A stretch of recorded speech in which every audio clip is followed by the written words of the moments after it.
નમસ્કાર બેનો.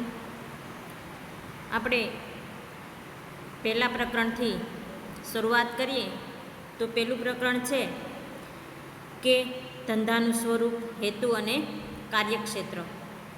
તો રિવિઝન માટે થઈને આપણે આગળ વધીએ અથવા વાણિજ્ય વ્યવસ્થા અને સંચાલનમાં 11મું એ 12માનો પાયો કહી શકાય છે. 12માની સમજણ મેળવવા માટે થઈ ને 11મું આપણને માટે અતિ અગત્યનું બની રહે છે. તો અતિ અગત્યનું બની રહેવા માટે થઈ અને આપણે પહેલાં પ્રકરણથી જ કે જે વ્યવસાય છે એ વ્યવસાય કઈ રીતે ચલાવી શકાય અને એ ચલાવવા માટે થઈ અને વ્યક્તિએ કઈ કઈ બાબતોનો ખ્યાલ રાખવાનો રહે છે અથવા તો કેવા પ્રકારનો વ્યવસાય, એનું સ્વરૂપ કયું છે, એના હેતુઓ કયા છે, એનું કાર્યક્ષેત્ર કયા પ્રકારે રહેલું છે, એ બાબતોની ચર્ચા આપણે કરીએ. અને આ પ્રકરણ પહેલાં પ્રકરણમાં પણ તમારે કે જે ધંધો અને ધંધાની લાક્ષણિકતાઓ એની સમજણ મેળવવા માટે થઈ અને અતિ અગત્યની બાબતોની સમજણ આપણે પહેલાં પ્રકરણની પ્રસ્તાવનાથી સમજીએ તો કહી શકાય કે સમગ્ર વિશ્વ આર્થિક પ્રવૃત્તિઓ વેપાર, વાણિજ્ય અને જીવંત રાખે છે. તમારા શહેર અથવા ગામમાં કુંભાર છે, લુહાર છે, વણકર છે, મોચી છે, એ આર્થિક પ્રવૃત્તિઓ દ્વારા આર્થિક લાભ મેળવે છે કે નાણાકીય વળતર મેળવતા હોય છે. તો એ પ્રસ્તાવનાથી જ ખ્યાલ આવી શકે કે સમગ્ર વિશ્વ છે એ શું કરે છે તો કે કોઈક ને કોઈ પ્રકારનો વ્યવસાય કરતા જોવા મળે છે. આ વ્યવસાય માટે થઈ અને કહી શકીએ તો એના ઉદાહરણો આપણે લઈએ તો કુંભાર છે, લુહાર છે, વણકર છે, મોચી છે. તો આ રીતે એ બધા પોતપોતાને જે નાણાકીય વળતર મેળવવા માટે થઈ અને કોઈ કોઈ પ્રકારના જે વ્યવસાય કરતા જોવા મળે છે અને એ વ્યવસાય માટે થઈ અને પોતે પ્રવૃત્તિ કરતા જોવા મળે છે.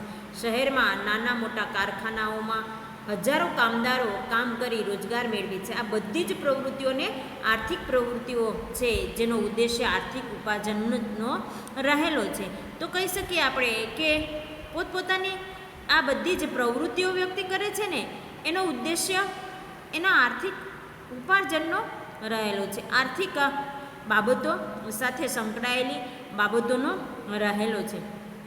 તો એ જે પણ ધંધાના નફાના ઉદ્દેશ્યથી કરવામાં આવતી પ્રવૃત્તિને આપણે ક્યાં નામે ઓળખી શકીએ છીએ તો કે આર્થિક પ્રવૃત્તિ તરીકે ઓળખી શકાય છે. ધંધો ઉપરાંત વ્યવસાય અને રોજગાર પણ આર્થિક પ્રવૃત્તિના પ્રકાર છે. ધંધો અને વ્યવસાય એ શું થયેલા છે તો કે આર્થિક પ્રવૃત્તિના એ પ્રકારો તરીકે ઓળખવામાં આવે છે. આપણે પણ આ જ પ્રકરણમાં ધંધો, વ્યવસાય અને રોજગાર એ ત્રણની ચર્ચા કરવાની છે.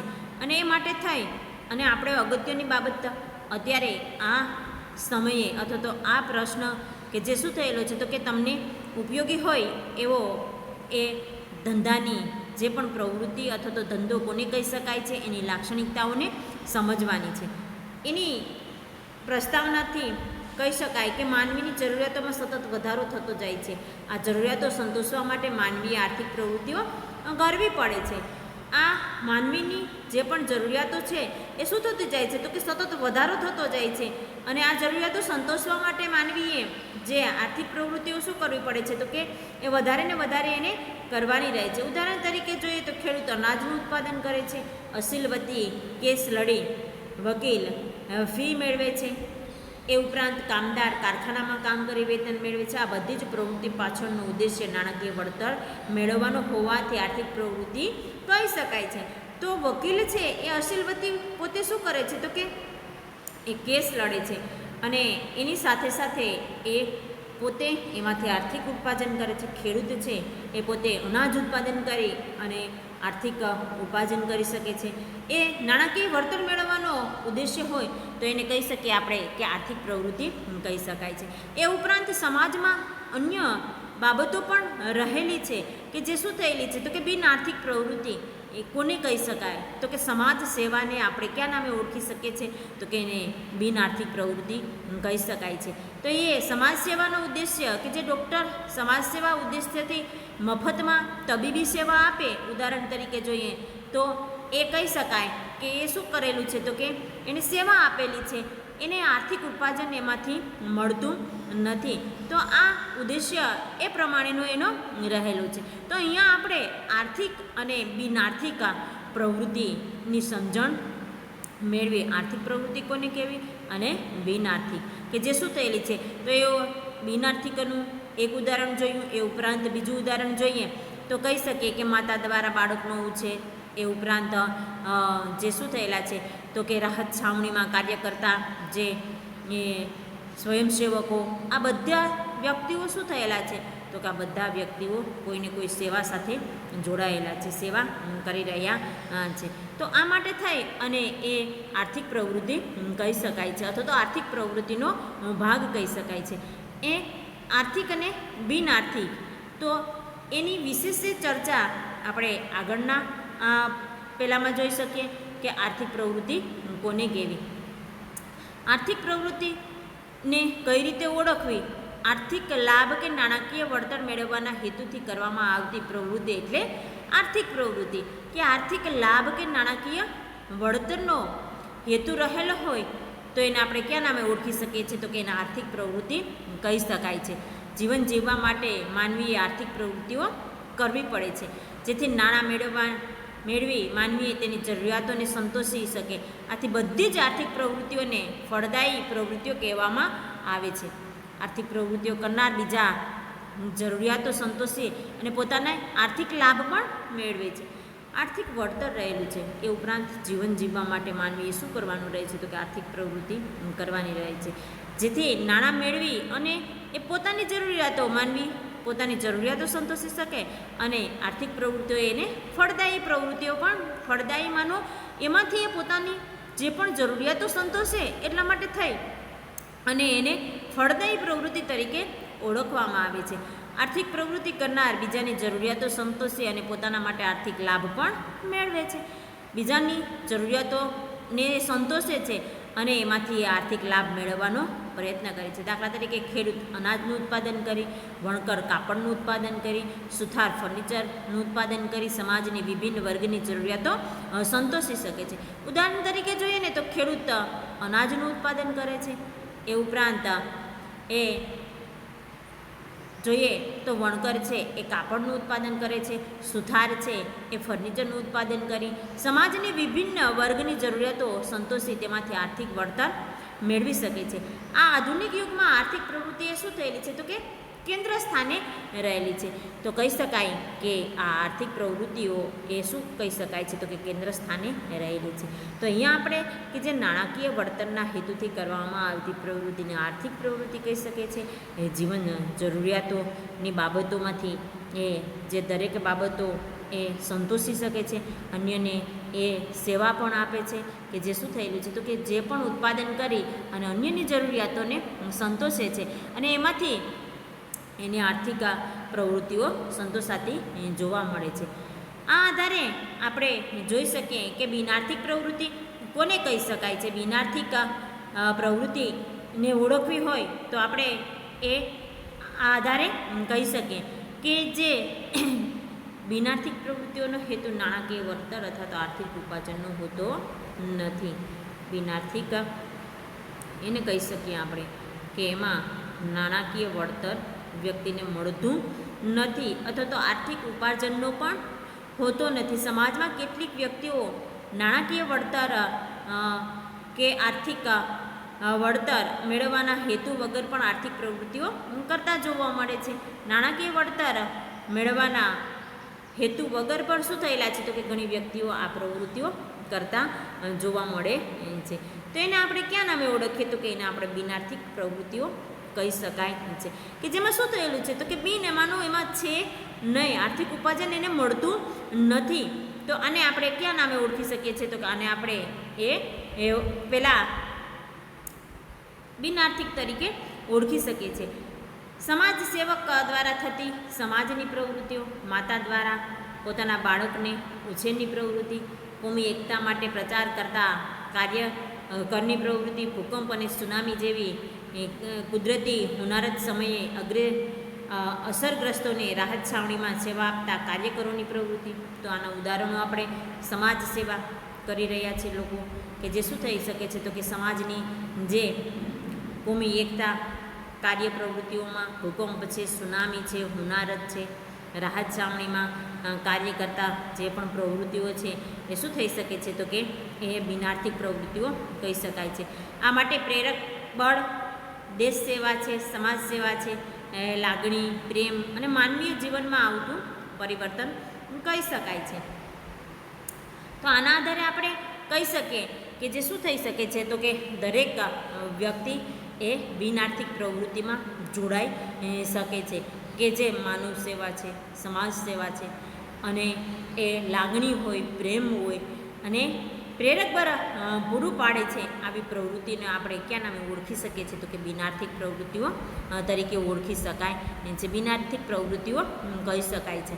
તો જે આપણે અહીંયા બે પ્રકાર છે, કે જે આર્થિક અને બિનઆર્થિક, જે શું કહી શકે છે, તો આર્થિક અને બિનઆર્થિક જે નાણાકીય વળતર મળે છે એને આપણે આર્થિક પ્રવૃત્તિ કહી શકાય છે, અને નાણાકીય વળતર મળતું નથી એને આપણે ક્યાં નામે ઓળખી શકીએ છીએ, તો કે બિનઆર્થિક પ્રવૃત્તિ તરીકે ઓળખી શકીએ છીએ. તો આવી દરેક પ્રવૃત્તિ માટે કોઈને કોઈ ઉદ્દેશ્ય રહેલો છે, અને આ ઉદ્દેશ્યને પાર પાડવા માટે થઈ અને દરેક વ્યક્તિ કોઈને કોઈ કાર્ય સાથે જોડાયેલી રહેતી જોવા મળે છે. તો આમાં દરેક પ્રવૃત્તિ માટે થઈ અને દરેક વ્યક્તિ એ કોઈ પ્રકારે કાર્ય કરતી જોવા મળે છે. તો આ બે પ્રકારોની ચર્ચા થયા બાદ હવે આપણે આગળ વધીએ તો કહી શકીએ કે જે શું થયેલા છે, તો કે આર્થિક અને બિનઆર્થિક પ્રવૃત્તિના પ્રકારોને કઈ રીતે આપણે ઓળખવા. તો અહીંયા એ તફાવત દ્વારા આપણે એની સમજણ મેળવી શકીએ છે કે આર્થિક પ્રવૃત્તિ અને બિનઆર્થિક પ્રવૃત્તિ વચ્ચેનો તફાવત. તો આર્થિક પ્રવૃત્તિ અને બિનઆર્થિક પ્રવૃત્તિનો તફાવત આપણે જોતાં કહી શકાય કે બેનો મેં તમને તફાવતનો પ્રકાર પણ આપેલો છે, અથવા તો તફાવત કઈ રીતે પડે છે એના મુદ્દાઓ પણ આપણને અહીંયા 11માં આપવામાં આવેલા છે. આગળના અભ્યાસોમાં અથવા તો આગળના જે પણ અભ્યાસક્રમમાં એવી રીતે તમારે કોઈ મુદ્દા સહિત જે તફાવત પડે એવો તફાવત જોવા નહીં મળેલો હોય, પરંતુ અહીંયા વાણિજ્યમાં તફાવતનો મુદ્દો અને બંનેમાં કઈ રીતે તફાવત પડે છે ને એ બાબતોની ચર્ચા થઈ રહેલી છે. તો કહી શકીએ આપણે કે આર્થિક પ્રવૃત્તિ અને બિનઆર્થિક પ્રવૃત્તિ વચ્ચેનો તફાવત. અનુક્રમમાં 4 બાબતો એટલે કે 1, 2, 3 અને 4 અનુક્રમ છે. એ ઉપરાંત એમાં તફાવતનો મુદ્દો હેતુ કયા પ્રકારે રહેલો છે, બીજો મુદ્દો છે અપેક્ષા કેવા પ્રકારની રહેલી છે, એ પ્રકાર કયા પ્રમાણે દર્શાવવામાં આવેલો છે, એ ઉપરાંત જોખમો કેવા રહેલા છે આર્થિક અને બિનઆર્થિકમાં.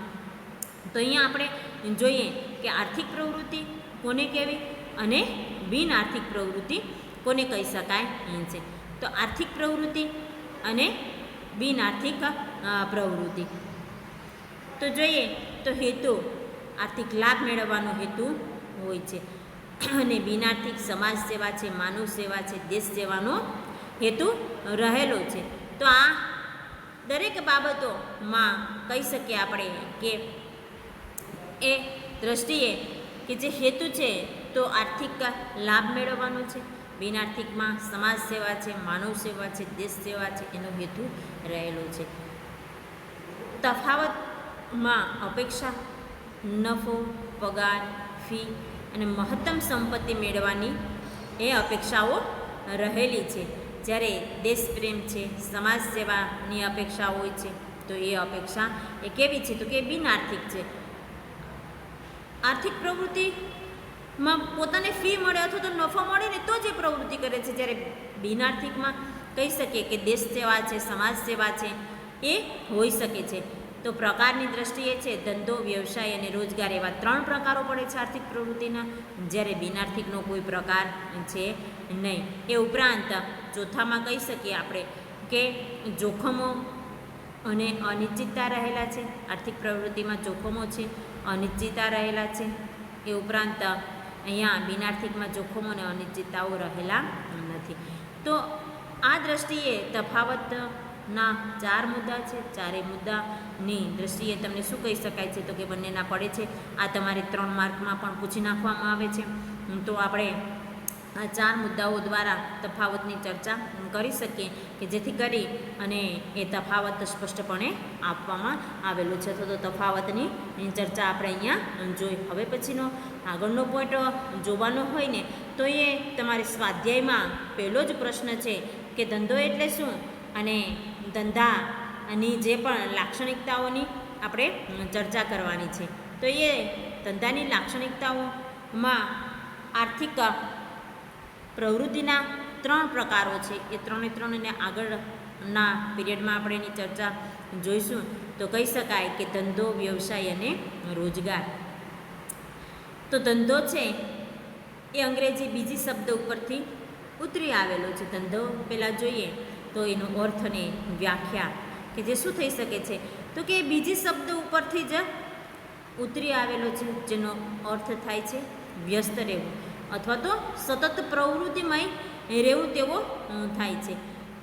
એટલે કે કહી શકીએ આપણે કે જે અર્થની દ્રષ્ટિએ અથવા તો વ્યાખ્યાની દ્રષ્ટિએ જોતાં એ બીજી ઉપરથી ઉતરી આવ્યો છે જેનો અર્થ થાય છે વ્યસ્ત રહેવું અથવા પ્રવૃત્તિમય રહેવું. નફો અને સંપત્તિ મેળવવાના હેતુથી ધંધો કરવામાં આવે છે. કોઈ પણ ધંધો કરવાનો હોય ને તો એ શું થઈ શકે છે? તો કે એ પોતાની જે પણ નફો મળે અથવા તો સંપત્તિ મળે એ માટે થઈને પ્રવૃત્તિ શક્ય બનાવવામાં આવે છે.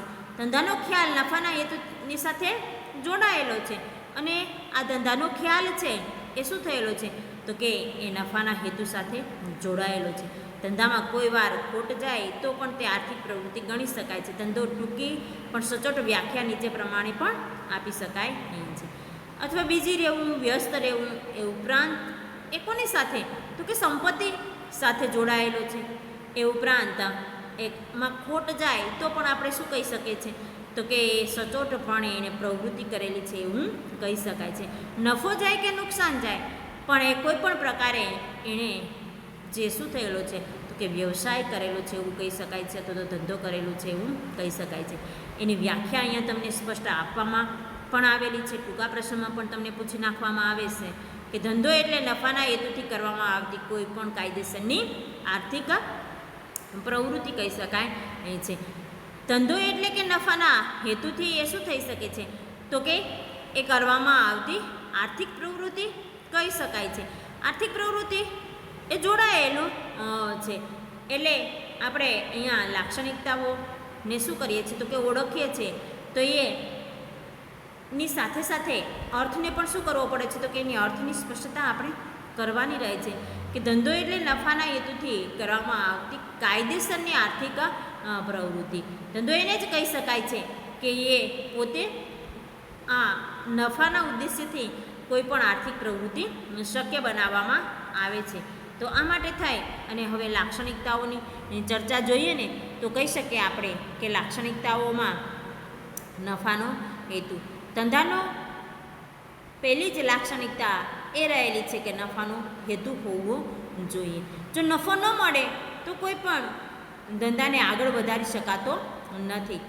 ધંધો મૂળભૂત હેતુ આર્થિક પ્રવૃત્તિ દ્વારા નફો મેળવવાનો હોય છે. ધંધામાં નફો મળતો બંધ થાય તો ધંધો બંધ થવાની નોબત પણ આવે છે. ધંધાનું અસ્તિત્વ ચાલુ રાખવા માટે નફા અનિવાર્ય છે. વસ્તુની પડતર કિંમત કરતાં વધુ કિંમતે વેચાણ કરવામાં આવે એટલે નફો થયો છે એમ કહી શકાય છે. ધંધાની કાર્યક્ષમતાને પણ નફાના માપદંડથી માપવામાં આવે છે. નફો એ ધંધાની પારાશીશી ગણી શકાય છે. તો અહીંયા આપણે એની સમજણ મેળવતા કહી શકીએ ને કે એ આર્થિક પ્રવૃત્તિનો પ્રકાર છે.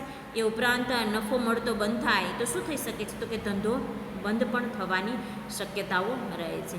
એટલે નફો એ શું થયેલો છે? તો કે મહત્તમ પ્રમાણે એ નફો એ અગત્યનો ભાગ ભજવે છે. ધંધાનું અસ્તિત્વ જો તમારે ચાલુ રાખવું હોય તો એના માટે થાય અને નફો કરવો એ શું બની રહે છે? તો કે અનિવાર્ય છે. વસ્તુની પડતર કિંમત કરતાં વધુ કિંમતે વેચવામાં આવે એટલે વધુ નફો મળી રહે છે. જે એની પડતર કિંમત છે એના કરતાં પણ એને શું કરવાનું છે તો કે એની વધારે કિંમતે એને વેચવાનું. જે પણ માલ તમે એને તૈયાર કરવામાં લાગેલા ખર્ચ કરતાં પણ એને શું કરી શકો તો કે વધારે કિંમતે વેચો, ત્યારે જ વ્યક્તિને શું થઈ શકે છે તો કે એને વધારે નફો પ્રાપ્ત થાય છે. ધંધાની કાર્યક્ષમતાને પણ નફાના માપદંડથી માપવામાં આવે છે. નફો એ ધંધાની પારાશીશી ગણી શકાય છે. નફો એ શું કહી શકાય છે તો કે ધંધાની પારાશીશી ગણી શકાય છે. એ ઉપરાંત હવે પછી લાક્ષણિકતાઓમાં બીજા મુદ્દો કે જે વસ્તુ અને સેવાનો વિનિમય. વસ્તુ અને સેવાનું ઉત્પાદન કરી અથવા ખરીદીને તેનું વેચાણ કરવામાં આવે એટલે વસ્તુ અને સેવાનો વિનિમય. જે પણ વસ્તુનું શું થયું તો કે ઉત્પાદન કરી અથવા તો ખરીદી અને એનું વેચાણ કરવામાં આવે તો એને શું કહી શકીએ તો કે એને લેવડ દેવડ, વિનિમયમાંનો લેવડ દેવડ એટલે સેવાનો વિનિમય કહી શકાય છે. ધંધામાં વ્યસ્ત અથવા તો સેવાનો વિનિમય સંકળાયેલો છે. ધંધા સાથે એ વિનિમય સંકળાયેલો છે. વસ્તુનું ભૌતિક સ્વરૂપ અને સેવાના અદ્રશ્ય કે અભૌતિક સેવાઓનો વિનિમય પણ થાય છે. વસ્તુનું જે પણ ભૌતિક સ્વરૂપ છે એ ઉપરાંત જે સેવાના અદ્રશ્ય વિનિમય પણ જોવા મળે છે. દાખલા તરીકે આપણે જોઈ શકીએ કે ઇલેક્ટ્રોનિક સાધનોનું ઉત્પાદન કરતી કંપની ભૌતિક વસ્તુઓની વિનિમય કરે છે, જ્યારે વધુ વિદ્યુત સેવા પૂરી પાડતી કંપનીઓ સેવાનો વિનિમય કરતી જોવા મળે છે. ઇલેક્ટ્રોનિક કંપનીઓમાં જોઈએ તો એ ઉત્પાદન કરી અને એ વસ્તુનું વેચે છે, જ્યારે એ જ બાબતોમાં આપણે શું થઈ શકે છે તો કે વિદ્યુત સેવા પૂરી પાડતી કંપનીઓ એમાં વિનિમય કરે છે અથવા તો વિદ્યુત સેવા આપતી જોવા મળે છે. તો અહીંયા સુધી કે જે શું થયેલા છે તો કે લાક્ષણિકતાઓ બે જોવાની, એની સાથે સાથે આગળની લાક્ષણિકતાઓ પણ તમને આપેલી છે. જે 6 લાક્ષણિકતાઓ શું થયેલી છે તો કે સ્પષ્ટ કરવામાં આવેલી છે. તો એ લાક્ષણિકતાઓ આપણે આગળના બાબતોમાં જોઈશું. પણ અહીંયા આપણે આર્થિક પ્રવૃત્તિ, બિનઆર્થિક પ્રવૃત્તિ એ ઉપરાંત કે જે શું થયેલી છે તો કે એના પ્રકારોમાં ધંધો, વ્યવસાય અને રોજગારની ઓળખા, તફાવતને ઓળખા, એ સાથે સાથે આપણે લાક્ષણિકતાઓ જે શું થયેલી છે તો કે બે જોઈ. હવે પછીની લાક્ષણિકતાઓ આપણે આગળના